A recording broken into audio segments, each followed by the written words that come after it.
Hello and welcome to this week's YouTube Live with ExamRevision. Today we'll be looking at Junior Cycle Home Economics with Amy Cowan. The topic we'll be looking at is meal planning and exam questions. Meal planning comes up in all of the sample papers and in the 2022 exam paper as an SEC marker for the 2022 exams. I'd recommend looking over this for your junior cycle exam this year.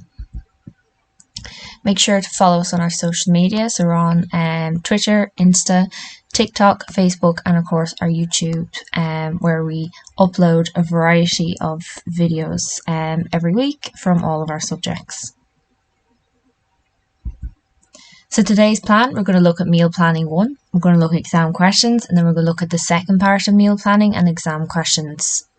This is a very topical area and should be revised for this year's junior cycle exam. So meal planning, learning intentions for this section. We're going to explain the purpose of eating well. We're going to discuss meal planning guidelines. We're going to define menu. We're going to outline the correct method for writing a menu. We're going to discuss the functions of a breakfast. We're going to list suitable healthy foods for a breakfast. We're going to design a healthy breakfast menu, outline how to prepare a healthy packed meal, list suitable foods for a healthy packed meal, and design a menu for a healthy packed lunch. So first of all, I'd like you to think about what you know about meal planning. I'd always get my students to do this, maybe do it in a blue pen, and then at the end of the chapter come back to it and write it maybe in a red pen what you have learnt, and it gives you a visual representation of how much you already know and how much you've learnt at the end of the chapter.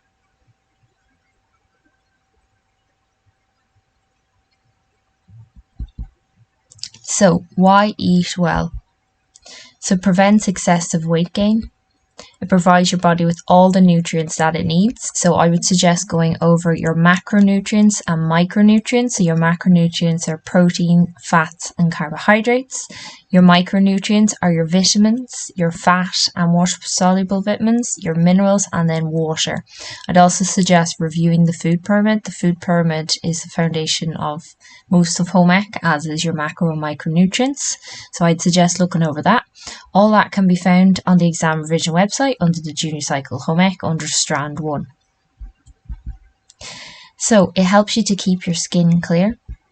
It maintains strong bones and teeth because you're getting a variety of macro and micronutrients. It helps you to concentrate. So if you eat breakfast first thing, you're breaking the fast. Therefore, you are going to be more alert when you're going into school. So you should always eat something before school.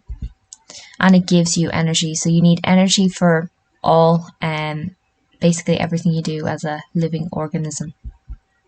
So meal planning guidelines, these next 3 slides are super important. I will be learning them off by heart. They come up every single year in all of the sample exam papers. They also come up in the 2022 exam as well, and I suggest there's a high chance it's going to come up in this year's paper as well, but we can't guarantee anything. So first of all, nutrition. Then we have special diets, variety, money, equipment, number of people, time, occasion, likes and dislikes, and finally sustainability. So these would be the key headings. So you can't just write down nutrition, you won't get full marks, you'll barely get any marks. However, if you can't remember anything, just write it down, at least it's some marks. What I would always suggest to my students is go with the SEE approach. So state, explain, and give an example. So say for example you're stating the term nutrition, you're explaining it, and you're relating the example to it. So usually the SEC in the question will say, maybe it's for a teenager you're designing a menu for, or a family. Relate it back to their needs. So you should look up the special diets. You should also look up meal planning guidelines throughout the life cycle. You can find that all in ExamRevision and some of our past YouTube videos. You're then going to, discuss your example in detail. You're always relating back to the food pyramid. So food pyramid is super important, and most schools have them in your school journals, so they're very accessible, so you can just look them up.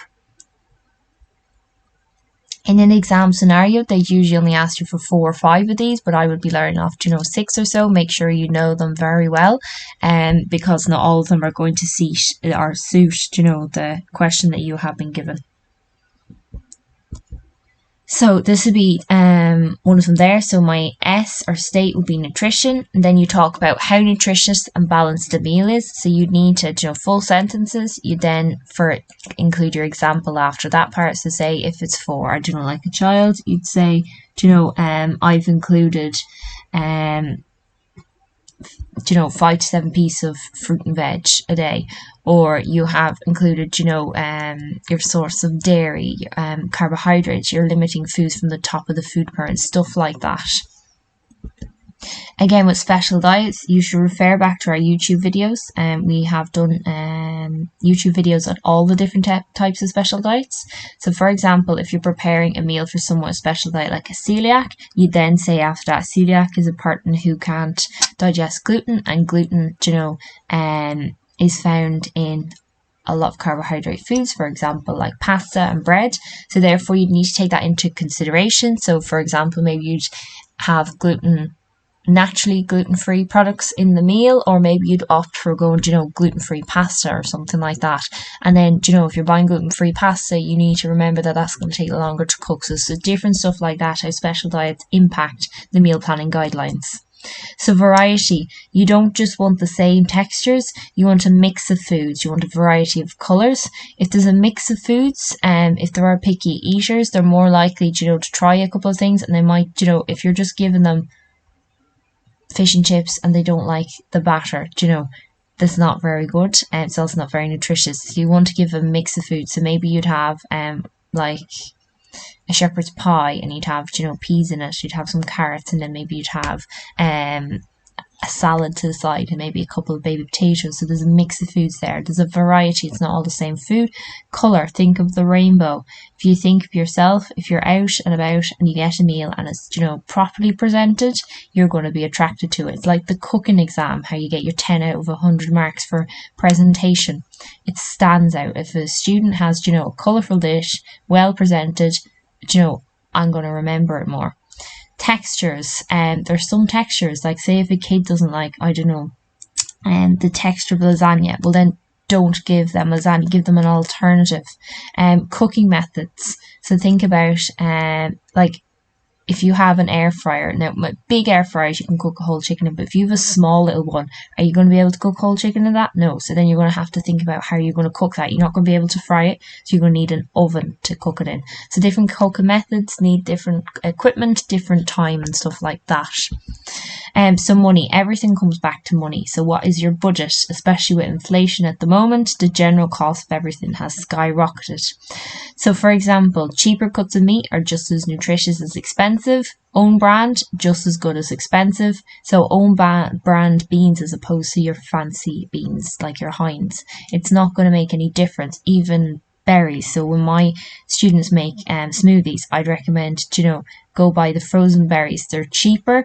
You can put them in the freezer afterwards, so they're not going to waste. And they're just as nutritious, especially your frozen veg. So, you're still going to have just as many nutrients there. And I would often go for frozen veg as opposed to the fresh, because it's more convenient, okay? Especially if you're thinking of families, it's easier to take it out of the freezer than having to go down to Tesco because your carrots have gone off mouldy. So equipment, have you got all the equipment you need to make the food? So if you're making a stir fry, have you got a wok? If you're making soup, have you got a handheld blender? Or otherwise it's going to have to be a chunky soup. Have you got an oven that's big enough to cook, the turkey for Christmas dinner? It's just stuff like that you need to take into consideration. Number of people. So the number of people will depend on how much food you need to buy, okay? You don't want to buy too little, you don't want to buy too much. You're going to have to think about that. Think about, for example, an adult male might eat more than, say, a 3 or 4 year old little girl. So you need to think about those type of things. If you do have extra food made, freeze it, use it as leftovers. We don't want any food waste, and food waste and sustainability is a huge topic now within the new junior cycle, and both I know for home ec and science and many other subjects. So time, how long do you have to cook it, and how long will it take to prepare and cook, okay? Sometimes people forget about the preparation. So for example, if you're making a lasagna from scratch and you have little kiddies running around the place, are you going to have enough time to make it all by scratch, to make a roux sauce? Instead of maybe a roux sauce, you'd use maybe like your ricotta cheese or something like that. It'd be a lot easier. Time as well. We have enough time to go out to the shops and buy all the ingredients. If they don't have, say, for example, ricotta in Aldi and Lidl, are you going to have time to go down to Dunn's then? Stuff like that. Occasion. So is it a formal or informal meal? So formal, are you having the in-laws over, your grandparents over, and you want it to be, a little bit more special? Informal, just friends and family. So you might need to, do something as fancy. Likes and dislikes. So you need to consider what you and your guests do and don't like. So there's no point in making something that's just going to be used. If you're making pea soup, will everyone there actually eat pea soup, or is it just you? Because otherwise you're wasting food. You're, more than likely going to throw it out. And if not, you're going to be stuck with a lot of pea soup at the freezer. So as well, what you don't like as well. So you're thinking of stuff that suits everyone, or else you can have a variety of small little bits for people to pick away at. Especially with kids, likes and dislikes would be a huge big thing. And don't make someone eat something that they don't like as well.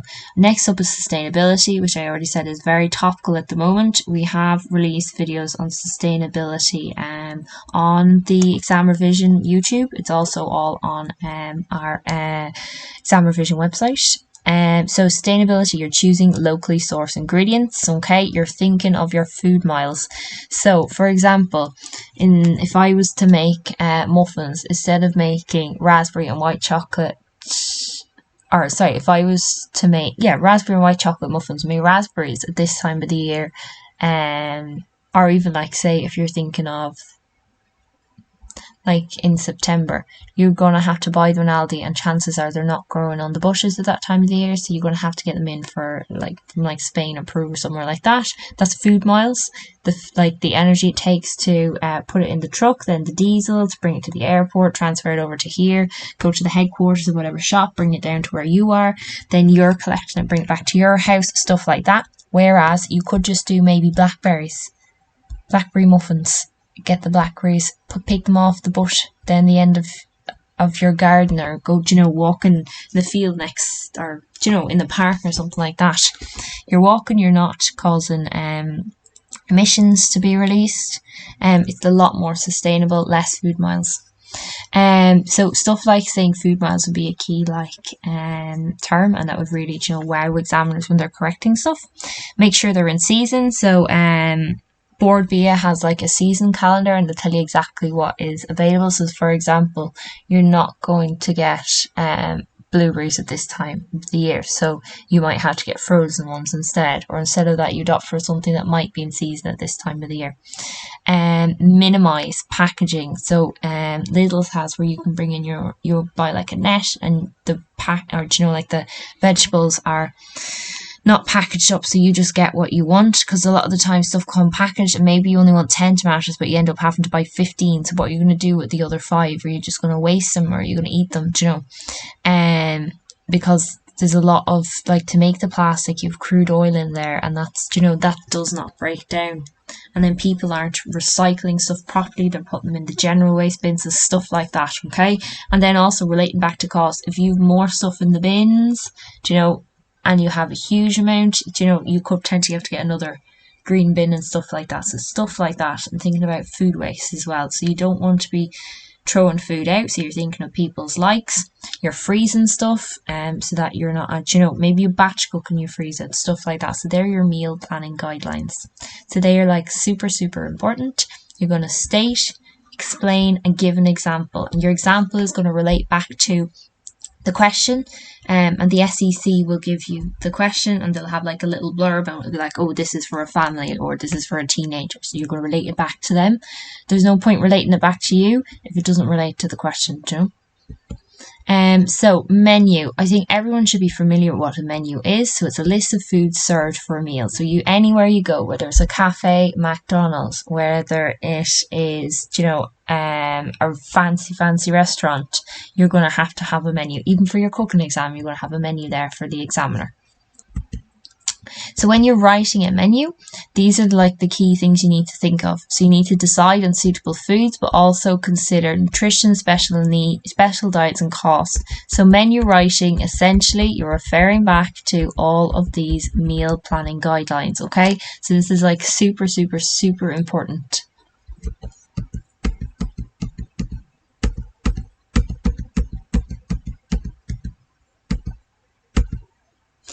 You're aiming to include at least 3 of the 4 main food groups. So again, you're relating back to the food pyramid. So it just shows how super important the food pyramid is. So that's what you need to learn off by heart. Do not offer too many choices. If there's going to be too many choices on the menu, you're not going to, it's going to overwhelm you. You're going to get stressed. It also means for the person that's preparing it, that's a lot of different things, okay? And it means you could have food waste. So, don't offer a huge amount of choice. Now, I mean, if, there's a special diet or something you need to actually, consider like a stage of the life cycle, you're going to have to offer choices, but don't, make it too complicated. Include the methods of cooking. So, for example, if I say I'm having eggs on brown bread, I'd like to know if it's boiled, if it's grilled, if it's poached, okay? Because, you mightn't like a fried egg, but you might like a poached egg, but because it doesn't say it, you're not gonna order it. So you should name the vegetables and list the accompaniments. So say, for example, even with fruit, if you're having a fruit salad, you should say, well, in the salad it's going to be like melons, strawberries, blueberries, oranges, stuff like that. And your accompaniments are, for example, when you get a brown bread roll with your soup. Present the menu neatly boxed and centered, separate courses with a star. Number 6 will be the one where, as my experience as an SEC examiner in 2022, this is where most people lost marks. And really, they're stupid marks to miss out on, because it's stuff that we should all know, but we do forget. And it's not stuff, it's not like you're learning off pages and pages of stuff for this. You're just, remembering neatly boxed, centered, separate courses. Now, in all of the SEC past papers, and even in this 2022 exam, they included a box, so you didn't even have to box it, which was very nice of them. Try to center it to your best ability, but the big one there will be make sure you're separating courses, whether that's a star, a line, an asterisk, something, to be able to tell the difference between your starter, main and dessert, okay? Like, examiner knows, but we can't actually give you the marks unless it's actually there. So there are your tips on menu writing. And again, you're stating, explaining, and giving an example for each. So the functions of a nourishing breakfast. So functions is job of purpose. Nourishing means, you're looking at the food pyramid. You're trying to give the person energy and, so they can live a full and healthy life. So breakfast breaks fast. It's the first meal of the day. It is super important. It provides your body with all the important nutrients that are, whether that's macronutrients, so your proteins, carbs and fats, or your micronutrients, so your vitamins, fat and water soluble, or minerals or water, okay? You're getting nutrition from it. Gives you energy to start the day, so you're getting that from protein, from carbohydrates, from a bit of fat as well. Helps you to concentrate. If you haven't eaten breakfast, likelihood is you are going to get hungry, maybe, between 10 and 11. You're going to start, losing concentration in class, because all you're thinking about is, oh, I want to eat something. And you mightn't be craving, something healthy. You might want Cocoa Pops, or you might want a chocolate bar, which is not good for you at all. So by having, for example, porridge in the morning, you're getting slow release of energy from the oats, which means you're going to feel fuller for longer. And if you, have fortified milk, which would, have added nutrients like vitamin D and calcium for strong bones and teeth, you're taking other box then of nutrition. So it helps to prevent tiredness, okay? So you're going to be super sleepy. Teachers can always tell who hasn't had breakfast because they'll start to fall asleep in class. You're going to have headaches because you haven't eaten, because you are, potentially dehydrated, and accidents may happen. So if you're tired, you're not thinking straight, you might, for example, not turn off the oven, which could potentially be dangerous. Or, when you're even in normal classes, you might do something like knock your water bottle over and then someone trips over the water, stuff like that.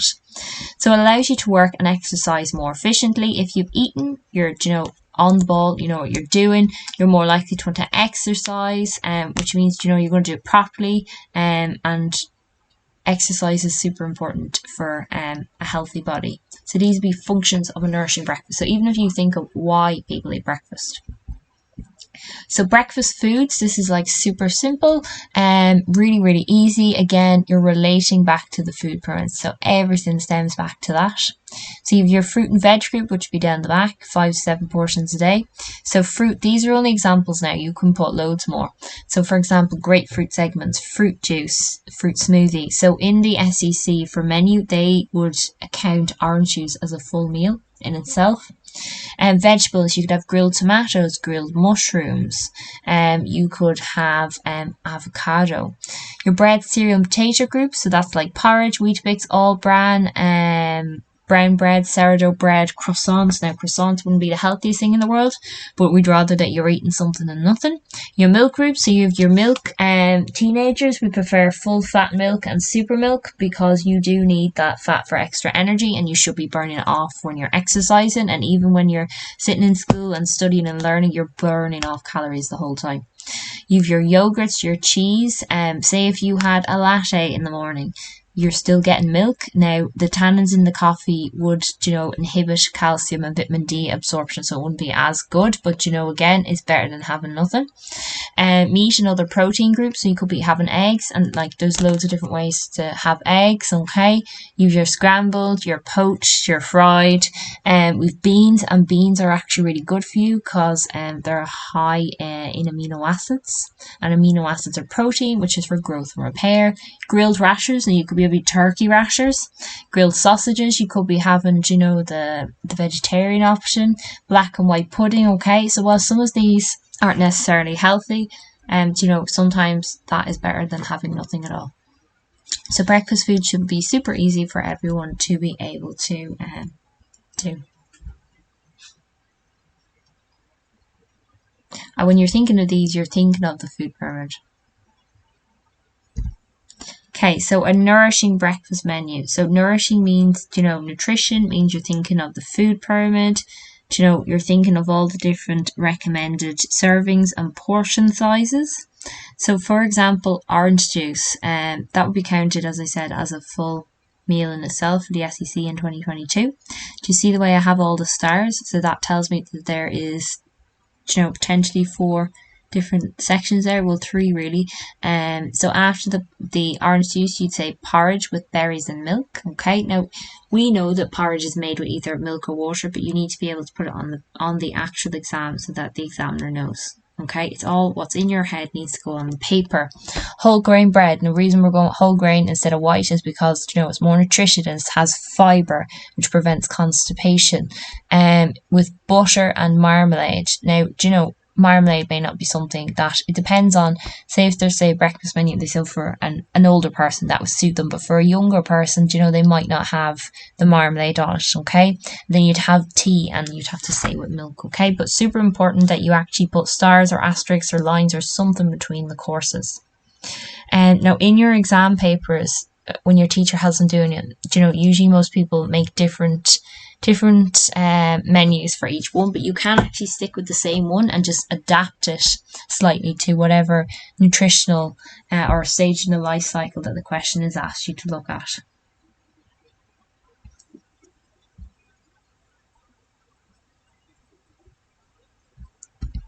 Okay, so planning packed meals. Most people should be excellent and very good at this because we all would have got packed meals in primary school and maybe even in secondary school. And even when you order off the canteen, it is technically a packed meal, okay? So you're aiming for a nourishing and healthy meal that contains 4 out of the main food groups. You're varying the food. If you're getting ham sandwiches every single day, you are going to get really fed up. You're not going to want to eat it, and you'll never want to touch a ham sandwich again, okay? So you want variety. So maybe you'd have ham sandwich one day, ham and cheese the next, ham, cheese, lettuce the next day. You could have maybe turkey one day. You could have tuna, okay? Because then you're getting your omega 369, which is for, a healthy brain and also good for your joints. So include enough so they won't get hungry, okay? Too little, you're going to get hungry. Consider the person's age. So, what an adult might eat for lunch may not be what, a 7-year-old would eat. Consider likes and dislikes. If you're going to keep putting in strawberry yogurt in the lunchbox and the kid doesn't like strawberry yogurt, the strawberry yogurt is going to be wasted, so you're wasting money. Food sustainability you're thinking of as well, and the kid, is just not going to like it at all. Special dietary considerations. So if they're a celiac, you want gluten-free bread. If they're lactose intolerant, don't give them cheese, okay? Give them vegan cheese. If they can't have a nut allergy, for example, make sure there's no nuts or nothing containing traces of nuts and seeds. Keep sweet food to a minimum. A lot of schools have policies in which they don't allow sweet foods. It's particularly enforced in primary school. In second level, it depends on, the home ec department. But keep sweet food to a minimum. Now, you can have natural sugars like oranges and strawberries, but don't be putting in bars of chocolate. Choose foods that will keep well and are easy to carry and pack. So if you're giving them soup, is a 7-year-old going to be able to carry that in safely and open it up?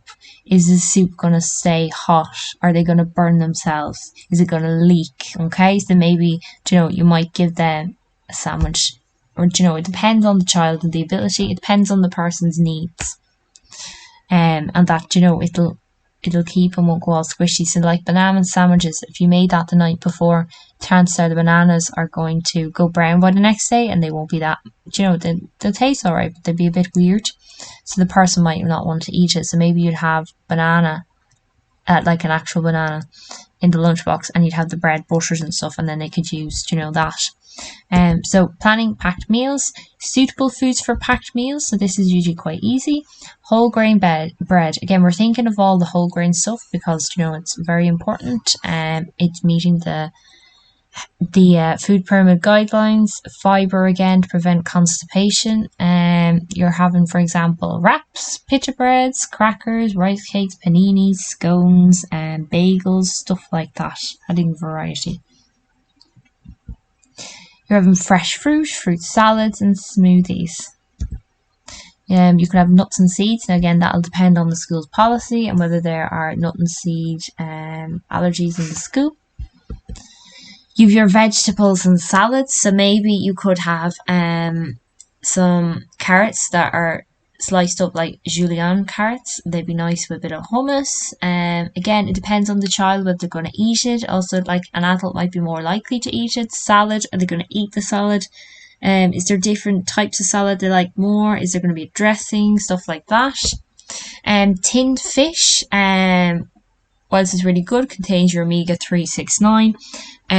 Does the kid actually like it? It is going to create a smell in the room. Hard-boiled eggs, they can be actually very nice to eat, but again, you're thinking of stage in the life cycle. So, for example, would an elderly person be able to peel the boiled egg? You're also thinking of, will the kid eat it? The smell can sometimes be off-putting. Quiche and chicken, stuff like that. Again, there you might want to warm it up, so you're thinking of, do you have access to a microwave? Hummus or guacamole, they're very good sources of fat, okay, but they're good fat, so it means they're good for the body, okay, and they're quite nutritious. So these are like suitable foods. Now, this is not an extensive list, and there's loads more. So sample packed meal menus. So for example, you could have chicken Caesar salad wholemeal wrap. So literally that would be chicken, putting a bit of Caesar salad sauce, putting some lettuce leaves, and maybe a bit of cheese, and wrap that up in a wholemeal wrap. It would keep very well.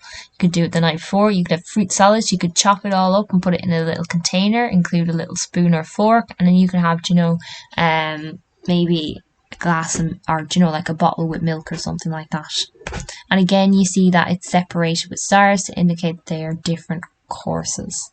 And you must include a drink. That's where a lot of people fall down, because if you're not drinking when you're eating it, you could choke on it, but also, your drink is hydrating you to prevent you from becoming dehydrated. So it's a simple one, but many people forget to also include the drink.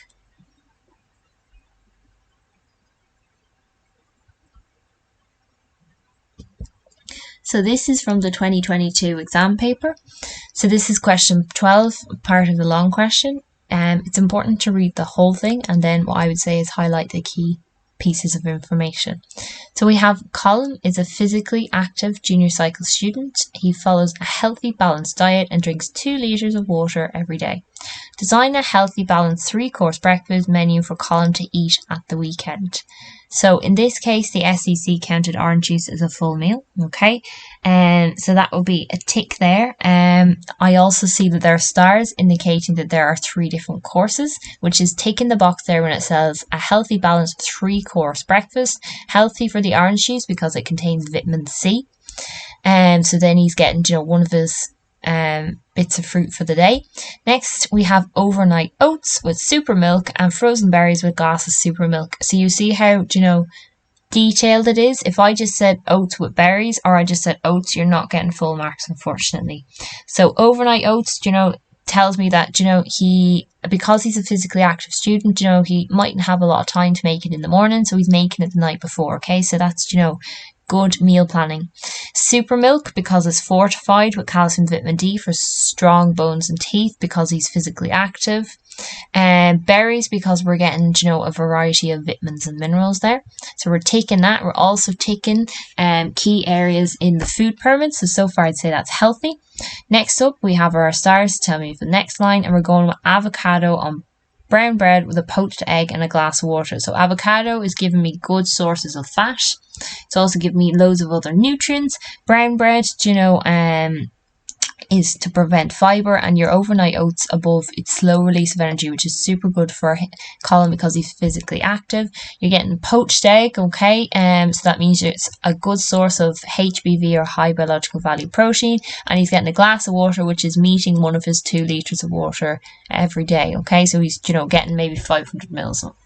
So when I'd be correcting that, I'd be thinking of, yes, it is indicated there's 3 different menus there, okay, because there's 3 stars. It is balanced because I'm taking off the food pyramid. I'm thinking of, maybe having 4 to 5 out of the food pyramid shelves. It also follows in sequence. So if I said he had the avocado before he had his oats, do you think he might want it? Not possibly. So you're thinking of in the stage or the sequence in which you will be eating. So sequence there is actually quite important, okay? And then you would get full marks for that. So this one here is the part 2 of this question. So you'll see it says A there, part 1 was the breakfast menu. A, part 2, describe 3 meal planning guidelines you followed when planning Colm's breakfast menu. So you are going to highlight the key parts. So describe, meaning there's going to be a long question. It's going to require a good bit of detail. Meal planning guidelines. So this is the 10 areas which we looked up at the top of this PowerPoint. And you're relating it back to Colm's breakfast menu. So it has to be about this breakfast menu. If you start talking about some other food that's not written down there, you're getting 0 marks, unfortunately. It's not relating to you, it's relating to him, a physically active junior cycle student. So he's might be 15, 16, okay? So that's who you're thinking of. So these are just some sample ones. This would have been marked at 3 points at 4 marks each for a total of 12 marks. So you're using full sentences here and you're saying stuff like, I included super milk and Actimel, which is rich in calcium and vitamin D, which Colm needs for strong bones and teeth as a teen. I followed the food pyramid by including 3 out of 4 foods, including from the fruit veg section, milk from the dairy section, bread from the bread and pasta section. So you need that detail. You can't just say I've included from the fruit veg section and not say, like, we know that you're talking about whatever fruit is there, but it needs to actually be written down, okay? All the foods are quick to make and include a variety of colours. So the overnight oats, quick to make for him the night before. A variety of colours, so it's really, colourful, which means it's going to be more exciting and, you're more likely to eat it. There's lots of different textures, okay, which makes it more interesting breakfast, which means, you're going to enjoy it more. So these would be your full mark questions based on the SEC marking scheme, okay. Full sentences and super important, relating back to Colm's breakfast, okay. So you're thinking of your meal planning guidelines the whole time, and that would be a 12 marker. So today's plan, we can take off meal planning 1, we can take off exam questions part 1, and then we're going to look at the meal planning part 2, and we're going to look at some associated exam questions. It's pretty repetitive, but you know, it's important to look at them because it is something that I would tell my students they really need to revise for this year's junior cycle exam. So meal planning 2, our learning intentions include knowing what a main meal is, defining an appetizer or starter, listing suitable starters, defining dips, giving examples of dips, explaining what a stock is, discussing soup making guidelines, distinguishing between a garnish and an accompaniment. So this would also be important for your cooking exam. Give examples of balanced main courses, list examples of desserts, list examples of healthy and unhealthy snacks, explain the purpose of costing, know how to cost a dish, outline the role of technology in food planning.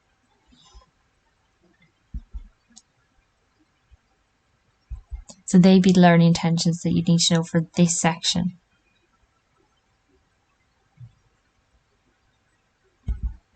So main meals. What this means is that you're having a starter and a main course and a dessert, okay? So if you're going out to a cafe or a restaurant, a main meal is a starter, a main course and a dessert. It's not just the main course by itself. So that would be something you'd need to know. Starters or appetizers. You can keep this as fancy as you want or simple as you want. So this is the first course of a meal, okay? They help to get the appetite started by stimulating your digestive juices. So you're relating this chapter now back to the digestive system. The term hors d'oeuvre refers to a small piece of food served cold as a starter. It's a French term.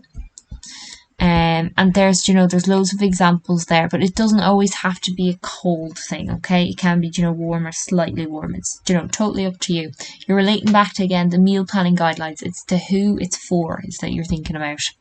So foods or dishes used as starters. So for example, fruit. Do you know where you get grapefruit? You can get melon balls, so melon, orange segments. Fish, you can have smoked salmon. On bread, usually something that could be served at Christmas. You could have prawn cocktail, mackerel pate on toast. There's loads of different types of pate. Meat, you could have parma ham on melon. You could have chicken and mushroom vol au vents.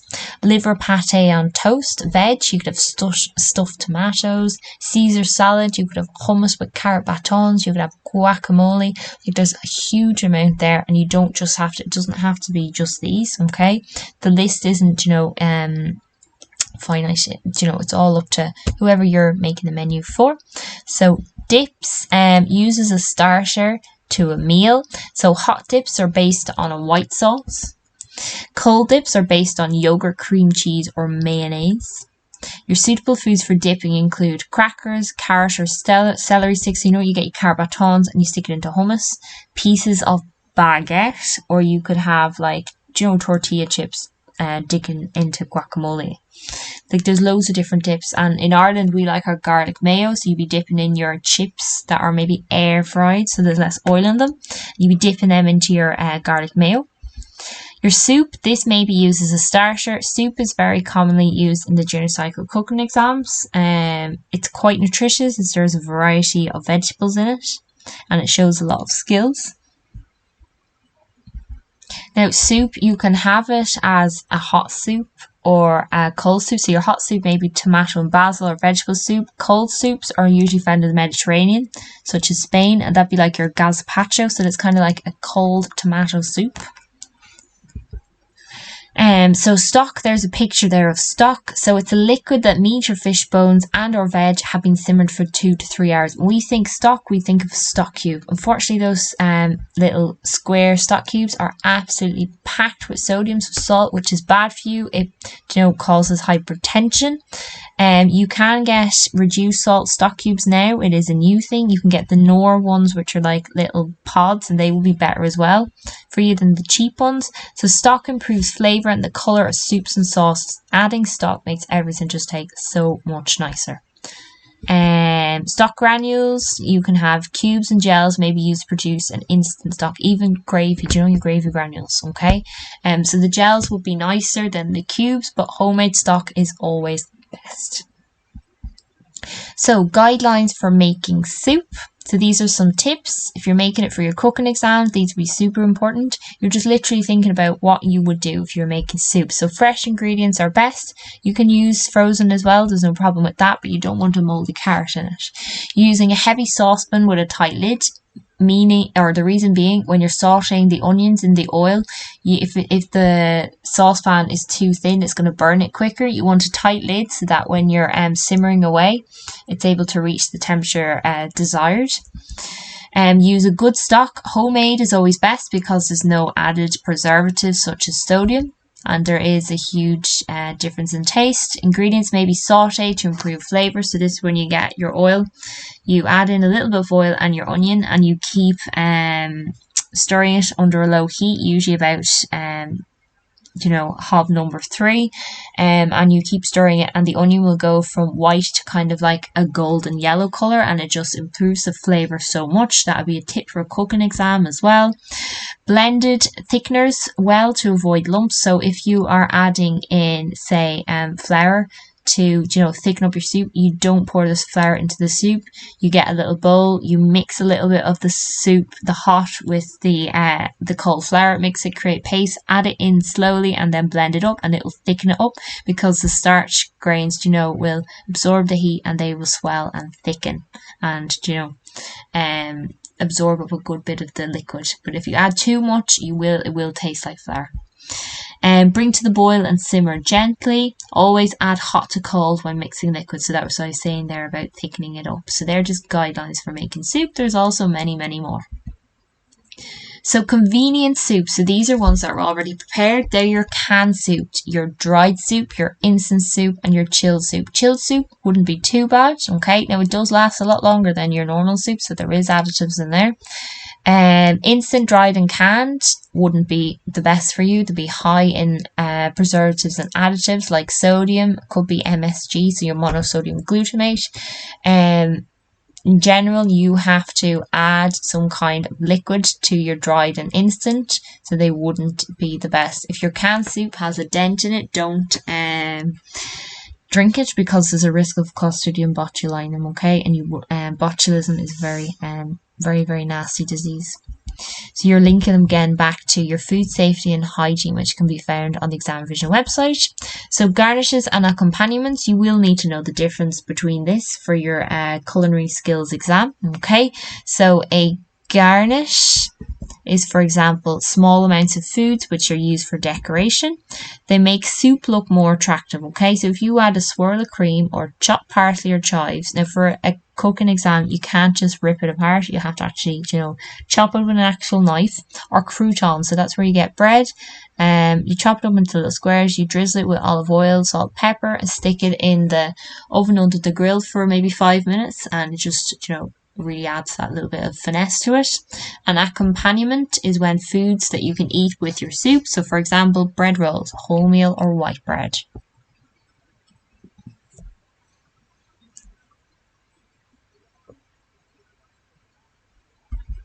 So main course, so this should be a balanced meal. So for example, you're having chicken curry and basmati rice, you're having spaghetti bolognese, lasagna, vegetarian stir fry with noodles, chicken con carne with boiled rice. Okay, now this list is not finite. You can add, there's loads more. Huge amount. This list is basically endless. Okay, desserts, sweet dish served at the end of a meal. So for example, apple and blackberry crumble, pavlova, fresh fruit salad, apple tart and ice cream. Snacks, now this come up as part of the 2023 exam, where the task one is to prepare a snack. So this would be important to take note of. So these are small items of food eaten between meals. Try to avoid snacks high in sugar, salt and fat. Healthy snacks include nuts and seeds, fruit, cheese, cereal bars, vegetable sticks, rice cakes, also like energy balls. Unhealthy snacks, crisps, chocolates, salted nuts, fizzy drinks, cream cake, biscuits, top of the food pyramid stuff. Costing. So this means how to calculate how much a dish or meal costs to make. Costing helps make you save money. You need to know the individual costs of ingredients, okay? So an example of costing, say if a recipe uses 500 mils of yogurt to make a cake, you go to the shop, or maybe you go to tesco.com, you find out how much the yogurt costs per litre. So say if it's 89 cent, then you get your 89 cent or 98 cent. So say if it's 98 cent for your litre of yogurt, you divide that and you get your 49 cent. So that's 49 cent per 500 mils. So now you know that it's going to cost you 49 cent to make this cake, alright? So your answer then is 49 cent. Show costings. Just as a science and a maths teacher would tell you, you need to write down the costings in case you make a mistake. Guidelines for costing: list ingredients in correct amounts, okay? Calculate the cost of each ingredient, including salt. Allow extra for fuel costs, so electricity, gas, transport. Flavourings such as salt and pepper, herbs, raising agents may be grouped together. So technology and food planning, this came up as part of this year's junior cycle home ec exam paper. So many websites and apps can help with food planning. So info on healthy eating and nutrition, meal planning, special diets, recipes, and how to cook skills, okay? So this part of the 2022, it was part of a long question.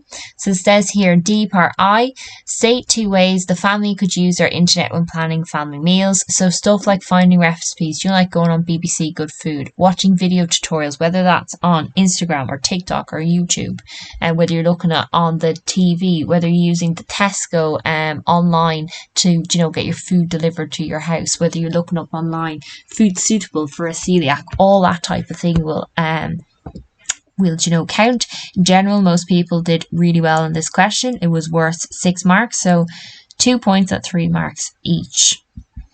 Here's 2020 SEC sample paper. Again, quite similar to the 2022 paper, except for in this case, it wasn't a young male during his junior cycle. It is a healthy, balanced 2-course dinner meal for a family with a young child. Now, the young child would be very important to take into consideration.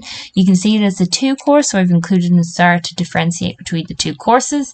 So I would suggest vegetable soup with a glass of water. Vegetable soup, you're meeting a load of different requirements there from your food permit. Lots of veg, okay? You're also getting water there in the actual vegetable soup and in drinking water.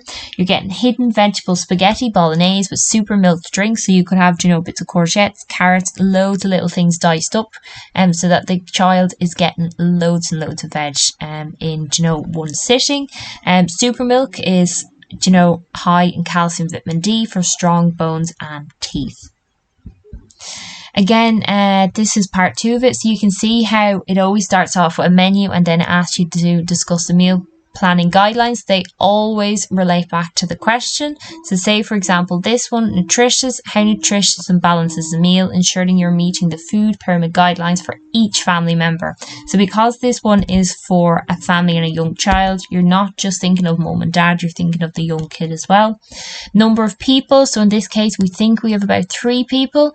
Time, so how long do you have to cook and how long it will take to prepare and cook, especially it needs to be convenient with a family with loads of kids. Likes and dislikes, so don't just what a parent would eat, it needs to be something that suits both. Variety, so you have a variety of foods, colours, textures, cooking methods, especially kids can dislike certain foods and textures, so variety is always best. So you should make sure to check out our ExamRevision website. This is what the junior cycle home ec looks like. So we have a variety of tutorials, quizzes, presentations, with the exam builder section, resource packs, and student progress tracker for teachers. The ExamRevision website for home ec, this is how I've designed it. So it's comprised of the 3 strands according to the junior cycle specification. We've strand 1, food, health and culinary skills, which is where today's topic would have come from. We've strand 2, responsible family living, and strand 3, textiles and crafts, which would be particularly important for CBA 1, but also, for short questions in the exam. So say, for example, if you went into strand 1, went into special diets, and you went into obesity and dental disease, you would find the video, you'd find a quiz, self-correcting quiz, you'd find the PowerPoint presentation, okay, and if you're a teacher, you'll find the resource pack, and you'll be able to build your own exam as well.